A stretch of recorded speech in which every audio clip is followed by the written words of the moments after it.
Names are a deeply personal thing and often are core to someone's identity. Cultures around the world have their common and preferred names, and of course, Lithuania is no different. So today, let's explore some of the rules around Lithuanian names and some common trends and patterns you'll find with these names.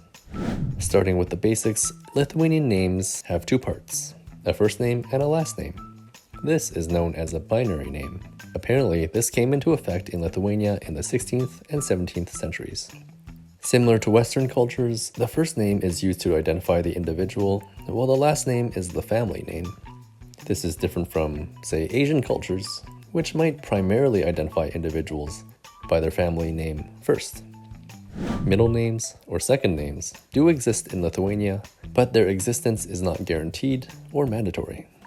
And so when it comes to male names, there is a Lithuanian tradition of naming children after legendary Lithuanian heroes and rulers.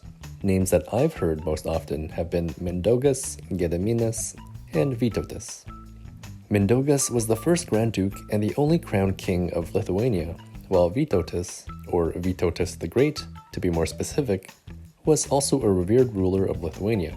And again, Gediminas was a Grand Duke of Lithuania.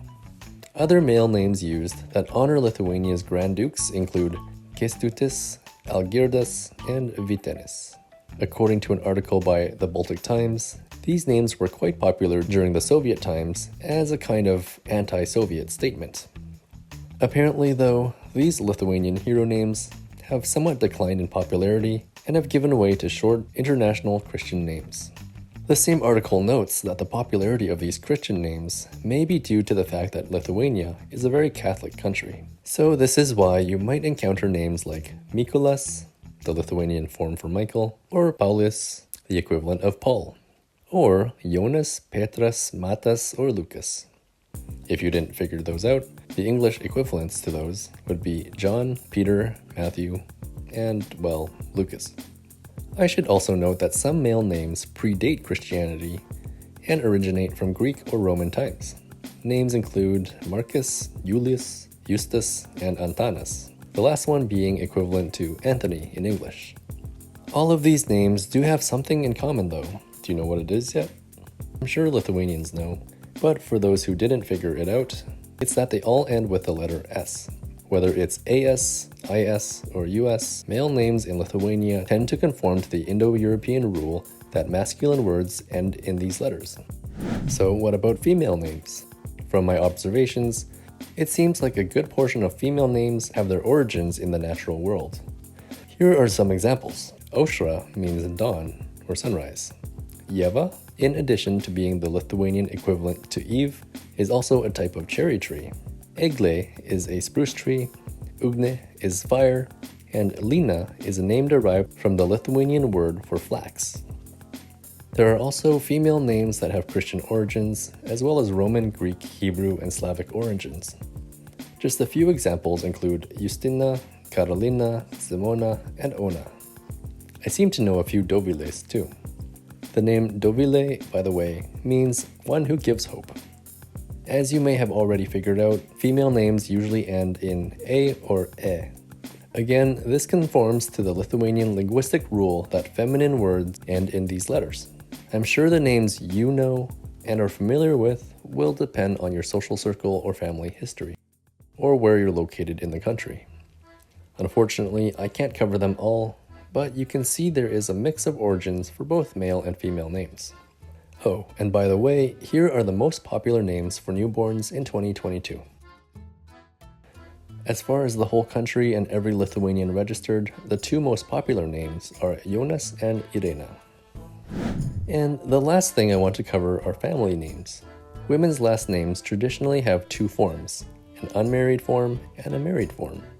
Traditionally, if a woman is unmarried, her surname will end with Aite, Ite, Ute, or Ute.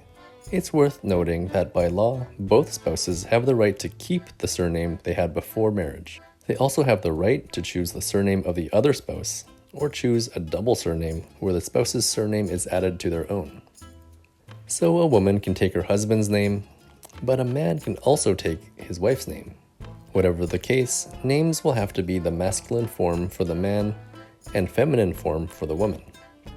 In the case of a woman taking her husband's last name, which is the most traditional practice, it will convert to the female married form, having an ending of iene. So, for example, if a woman marries a man whose last name is Stankevičius and wants to take this as well, then her own surname would actually be Stankevičiene. This is very different from other Western cultures, where the surname has more traditionally been identical for both spouses, since they lack male or female form differences.